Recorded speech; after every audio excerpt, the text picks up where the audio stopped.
Office of Digital Learning's Resource Wiki is a great tool for teachers because it helps them to identify technology tools that can be used for instruction and provides them with a wealth of other information. So today I'm going to provide you with an overview of the ODL Resource Wiki so you can see what is available. What you see on your screen right now is the dashboard or main page, which has 12 main categories. So I'm going to touch on a few important categories that are worth exploring when planning lessons and activities for students, and then I'm going to provide more specific information on 2 of the categories. So the first category I want to touch on is the assistive technology category. So within this section, you can find specific information on tools and supports that you can use to enhance learning and provide accommodations for exceptional learners. The next category that I want to focus on is the copyright and fair use section. And this section provides a wealth of information about what teachers can and cannot do with content that they do not own, including your digital content. So it also provides information on how to access free content, including images, music, and videos, all of which you can use in your own lessons or you can have students use in their projects. So down here towards the bottom is information on how to access those different copyright-friendly resources for students. The third category is the P21 Skills section.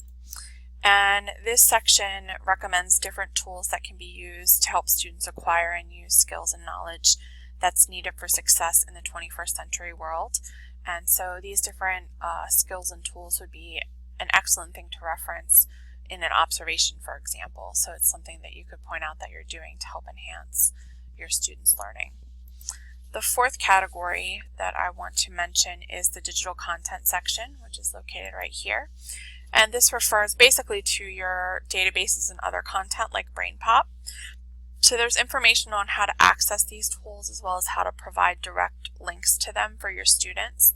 So that's located actually right here. And this is especially helpful so that your students can access resources from home without having to have the user ID and password. So putting direct links into BCPS1 or into other tools that you might be using would be a good way for students to be able to get directly to those resources. Now the main focus of our webinar is going to be on the tools that are available in the Toolbox Index. So if you click on the section that is the Toolbox Index right here, you'll see an explanation for how to use the page and then a list of technology tools that can be used for instruction, and that's further down. So as you may know, BCPS has implemented a new policy which restricts use of certain tools based on whether private student data is required for access. So the icons that are provided in this chart here will help you to determine which tools can be used by students, which can be used by teachers, and then which are already available either through BCPS1 or on our HP devices. So if you scroll down to the index itself, you'll notice a table with a variety of information. So for each tool that's listed, the Office of Digital Learning has indicated who can use it. So is it accessible by teachers or students or both? Or is it something that is already installed on our devices or something that's available through BCPS1?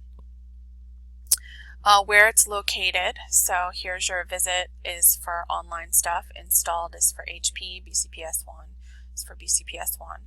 How it's used, so in what ways would you use it in the classroom, and then your grade level, so what grade level would these resources best be used with.